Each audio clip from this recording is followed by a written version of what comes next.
Before Greg Carr set out to restore one of Africa's great parks, his work in Idaho was already helping communities rediscover their shared humanity. One of the things he did was he helped to build the Museum of Idaho. He then was instrumental in helping with the Kootenai County Human Rights Task Force. After a lawsuit, the neo-Nazi compound of Richard Butler was for sale. He bought that property and helped turn it into a peace park. He helped to build the Anne Frank Memorial here in town.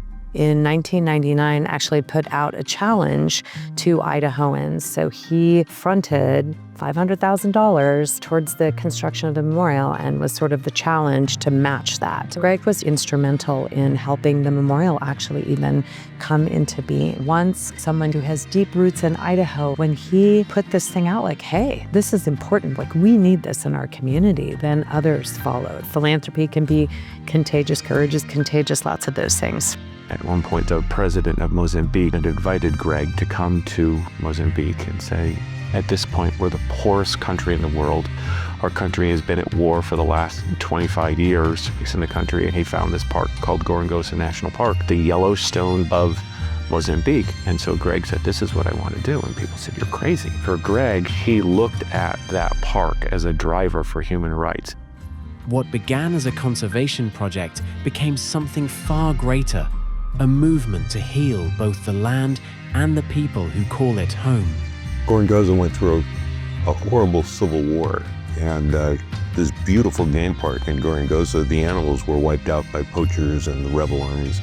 And he came back and he built schools, hospitals. The poachers he hired are now his rangers, and he really had this incredible impact on the country. The park was simply a vehicle because around the park were 200,000 of the poorest people on Earth. He said, if we can restore this park and turn it into an economic driver to help all of these people, well then now we're again talking about human rights. This park was their park, not just, some guy from Idaho Falls' park. In Gorongosa, Greg proved that philanthropy doesn't just protect, it transforms. He could have done anything. He made a bunch of money in the tech world. He could have bought a yacht somewhere. He could have spent all of his time just vacationing and enjoying, his good fortune. But the guy chose to live in a tent. The guy chose to spend weeks at a time sitting under a tree, visiting with Mozambicans, trying to help them, get to where they needed to be. Greg just gets it. Part of his DNA is simply do the right thing. Greg Carr is proof positive that if you really want to make a difference, you can create avenues to do that very thing. His quiet approach to leadership, it was never about him. He's a shining example of what philanthropy can be. The power of bringing people together, the power of getting people excited about a cause and doing something about it. From Idaho Falls to Africa, Greg Carr reminds us that generosity can restore not only places, but people.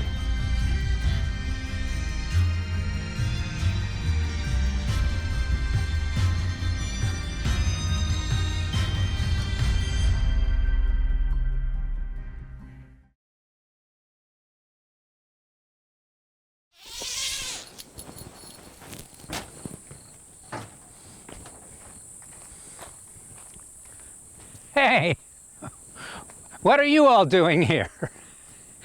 Usually when I come out of my tent in the morning at Gorongosa National Park, I see elephants or I see lions, not hundreds of Idahoans.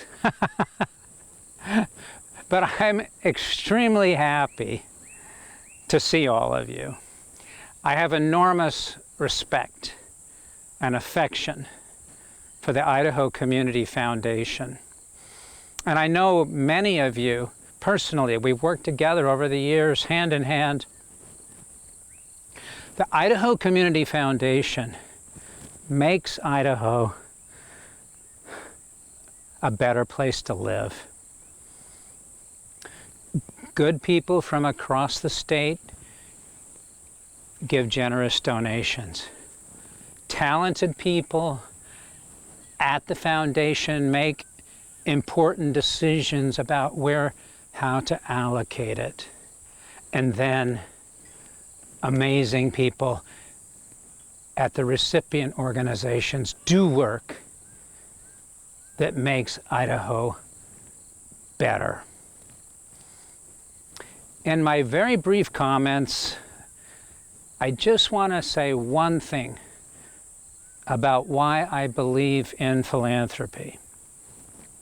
Now, all of us in Idaho understand and respect the purpose of the private for-profit sector in our economy. It's capitalism that lifts families, that lifts communities, that lifts states, that does economic development that we need. And we all understand the role of government. We want fire departments, we want police departments, we want public schools. I went to Longfellow Elementary in Idaho Falls, Idaho. I loved it. A public school paid for with tax dollars. But there's one thing missing between the private sector, for-profit businesses, and government. There are things we want in our state that will fall through the cracks, that just won't happen without philanthropy. A perfect example is a place I adore, the Museum of Idaho. Now, if the Museum of Idaho were a private for-profit business, they would have to charge such high admission fees to balance their budget that most people couldn't go. A lot of families would be left out, and we want everybody there. The museum is for everybody. It's blessing the entire state with knowledge and togetherness across generations. So the Museum of Idaho is a perfect example. Now, you also wouldn't expect government to do it.